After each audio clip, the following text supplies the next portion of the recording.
Right. Purushottama Reddy గారు చెప్పండి, కేంద్ర ఎన్నికల సంఘం ఆదేశాలను పాటించడమే కర్తవ్యమా లేక ఇట్లా మార్చుకోవచ్చా? మారించడం వల్ల ఎవరికి నష్టం ఎవరికి లాభం అన్నది ఒక చర్చ. ఓకే, వైసీపీ వాళ్ళు మాకు నష్టం అన్నారు, దాంట్లో అభ్యంతరం ఉంది. టీడీపీ వాళ్ళు మాకు నష్టం అని ఆఫీసర్లే మార్చేస్తే వీళ్ళు అరే ఈ నిబంధన మార్చమాకవే ఎన్నికల సంఘం ఇట్లా చెప్పిందని చెప్తే బాజీ గారేమో నష్టం అని మారుస్తారా, పోన్లేండి ఉన్నివ్వండి, వాళ్ళు అడిగారులే మా వాళ్ళు అడిగితే ఆ మాత్రం చేయొద్దా అన్నట్టుగా ఆయన మాట్లాడారు. నేను అన్నానని మీరు ఆయనకి చెప్పారు. నాకు అర్థమైంది, అది ఇక్కడే నాకు అర్థమైంది. చెప్పండి సార్ పురుషోత్తమ రెడ్డి గారు, మీరు విమర్శించండి. పురుషోత్తమ రెడ్డి గారు సార్, అందరికీ నమస్కారం.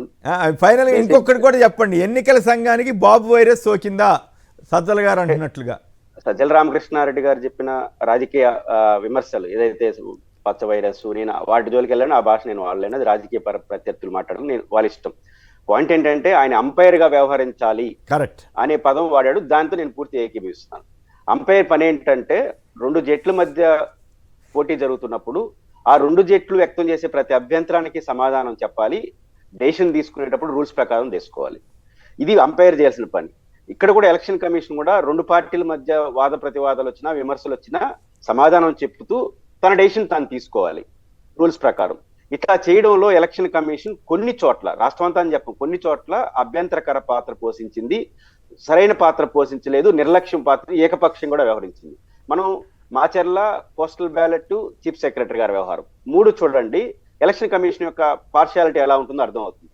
ఇప్పుడు ఉదాహరణకు ఫస్ట్ పాయింట్ మాచర్ల, మొత్తం విషయాలు మనం మాట్లాడుకున్నాం. రెండు పార్టీలు పరస్పరం ఆరోపణ చేసుకున్నాయి. ఏమని? ఈ పోలింగ్ బూతుల్లో మాకు వాళ్ళకు రిగ్గింగ్ చేసే అవకాశం ఉందని తెలుగుదేశం కొన్ని బూతులు ఇచ్చింది, వైసీపీ కొన్ని బూతులు ఇచ్చింది, ఈ పోలింగ్ బూతుల్లో అన్యాయం జరుగుతుందని.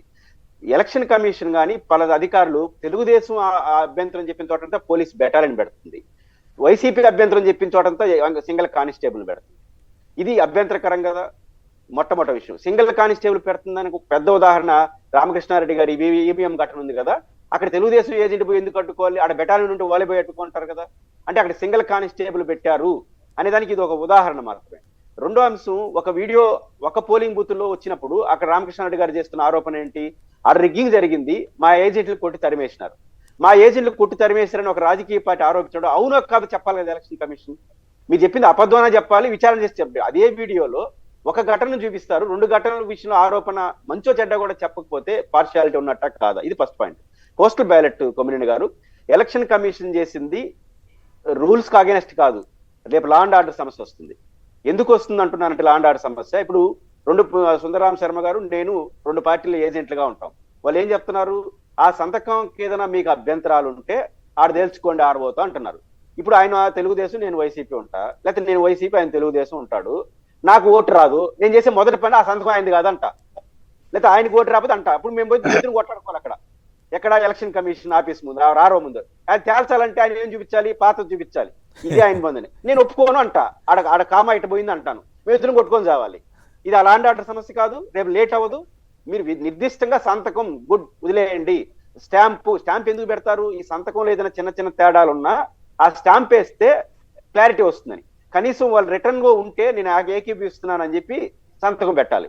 ఈ ఎందుకు ఉండాలంటే మేమిద్దరం తేల్చుకోవచ్చు, డిజిగ్నేషన్ అవన్నీ కూడా రాయాలటండి. రాస్తే ఏమవుతుంది? పచ్చింగితో రాస్తాడు, అది టాలీ అయిపోతుంది. కాబట్టి ఏంటంటే ఏజెంట్ల మధ్య గొడవ, పార్టీల మధ్య గొడవ రాకుండా ఉండాలి అంటే, సమస్య రాకుండా ఉండాలంటే క్లియర్ డైరెక్షన్ ఉండాలి. మీరు ఏ డైరెక్షన్ తీసుకున్నా, మీరు సంతకం మీద అభ్యంతరాలు ఉంటే మీరు ఇద్దరు తేల్చుకున్నాడంటే మీరు ఇద్దరు కొట్టుకోవాలి. అక్కడ ఎవరు ఓటు రాదో వాడు కొట్టుకుంటాడు అంతే, మళ్ళీ దాంట్లో రాజకీయం ఉండదు.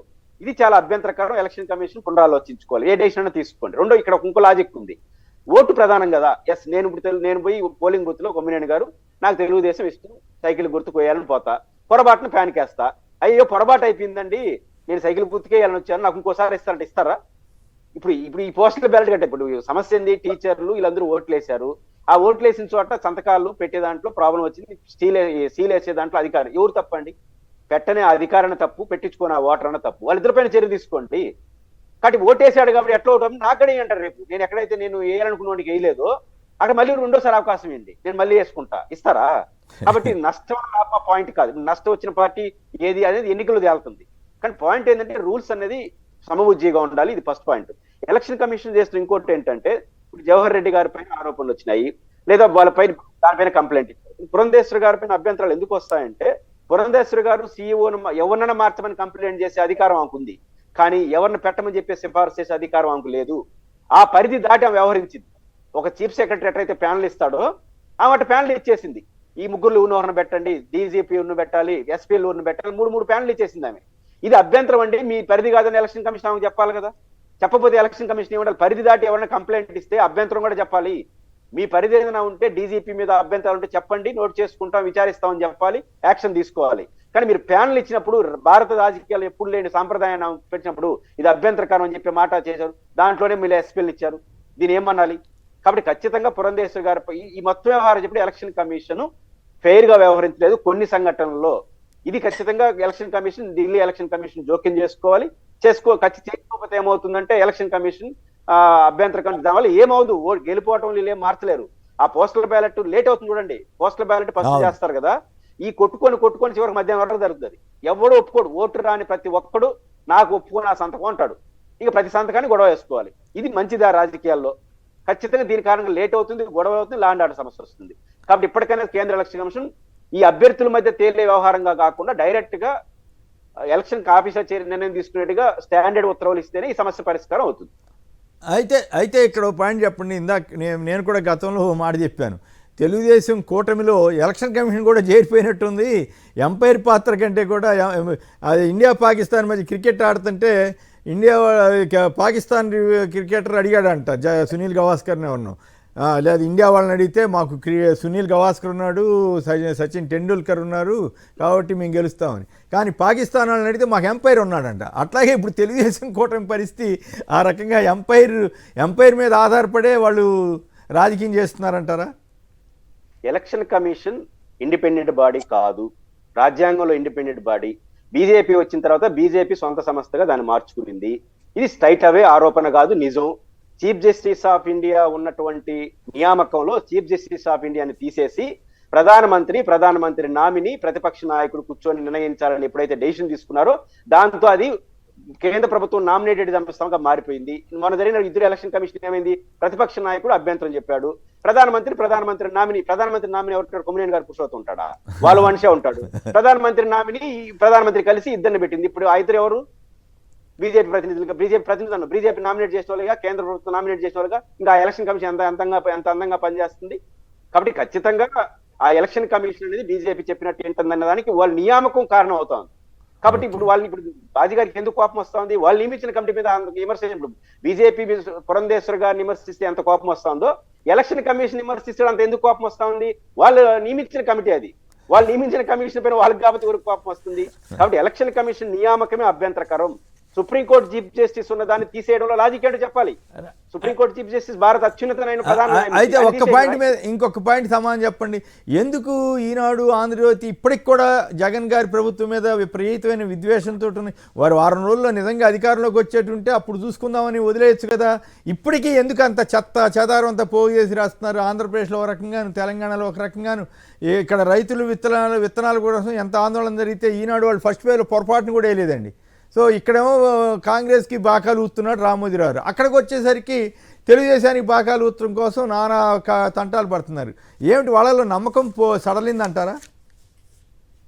ఇప్పుడు చీఫ్ సెక్రటరీ గారి వ్యవహారంలో చీఫ్ సెక్రటరీ మళ్ళీ వద్దాం, ఈ పేపర్ల యొక్క ధోరణి చూడండి. ఫస్ట్ ఏమో జవహర్ రెడ్డిని మార్చేయమన్నారు, ఎలక్షన్ కమిషన్ ఏం తప్పు చేయలేదు, తప్పు చేయడం మీన్స్ మా రూల్స్ పాటిస్తున్నాడు కాబట్టి వదిలేసినారు. ఇప్పుడు ఏం చేశారు, క్యారెక్టర్ అసెస్మెంట్ పోయినారు. ఇప్పుడు అది అయిపోయింది, నిబంధనలు అయిపోయినాయి. ఇప్పుడు డైరెక్ట్ గా 800 ఎకరాలు 1000 ఎకరాలు ఇది మాట్లాడేస్తున్నారు. అంటే అర్థం ఏంటి, ఫస్ట్ రూల్స్ మాట్లాడతారు, రూల్స్ లో దొరకకపోతే క్యారెక్టర్ మీద గొడవ పెడతారు. కాబట్టి ఇప్పుడు పత్రికలు కూడా ఇప్పుడు అదే వైఖరి మార్చుకున్నాయి. ఇప్పుడు రాష్ట్రంలో మీకు గెలుస్తారనుకున్నప్పుడు 10 రోజులు ఎగర నేను ఇదేం పోయింది, గెలుస్తారని నమ్ముతున్నారు కదా, వదిలేయండి, కొన్ని రోజులు 4 తేదీ తెలిసిపోతుంది కదా. కాబట్టి ఎలక్షన్ కమిషన్ ఎలక్షన్ వ్యవహారాల్లో పత్రికలు డింపుడు గల ఆలస్యంలో గెలిపినాయి. అంటే ఇప్పుడు పాయింట్ ఏంది, గెలుస్తారని నమ్ముకున్నప్పుడు ధైర్యంగా ఉండే. ఇప్పుడు జగన్ గారు ఎక్కడ విమర్శిస్తున్నాడా, రామకృష్ణారెడ్డి గారు కూడా అన్ని చెప్పేసి తను చెప్తాను చెల్లిపోతున్నాడు. ఇప్పుడు వీళ్ళు ఎందుకు గందరగోళం? ఇప్పుడు ఎలక్షన్ కమిషన్ ఎన్నికలు అయ్యేంత వరకు వైసీపీ ఎక్కడ గొడవ చేసింది ఎలక్షన్ కమిషన్ మీద, మీరు గమనంలో ఉంటే కొమ్మినేని గారు. ఎలక్షన్ అయిపోయింది, పోలస్ ఇప్పుడు బ్యాలెట్ లో ఉన్నాయి అవన్నీ ఇంకా మారదు, వీళ్ళు ఎన్ని కొట్లాడుకున్నా. ఎలక్షన్ అయ్యేంత వరకు డీజీపీని మార్చారు, లాస్ట్ టైం సిఎస్ ని మారిస్తే ఆత్మగౌరవ పోరాటం, ఎస్పీలు మారిస్తే రాష్ట్రం పైన దాడి. జగన్ ఏమన్నా మాట్లాడినాడా? ఎక్కడ మాట్లాడలేదే. కాబట్టి ఎలక్షన్ అయ్యేంత వరకు వైసీపీ ఎక్కడ ఆరోపణలు చేయలేదు. ఎలక్షన్ అయిన తర్వాత పోస్ట్ మార్టం చేస్తారు, అది రైట్ అండి. ఎలక్షన్ అప్పుడు మాట్లాడలేదే. కాబట్టి పత్రికలు ఖచ్చితంగా వాళ్ళకున్న రాజకీయ అజెండాని ప్రదర్శిస్తున్నాయి. ఒక పక్క ఆనందం గెలుస్తామని, ఇంకొక భయం, రెండు ఒకేసారి రావడంలో ఈ ఉల్టా పాలిటిక్స్ నడుస్తుంది ఆ పత్రికలు. రైట్.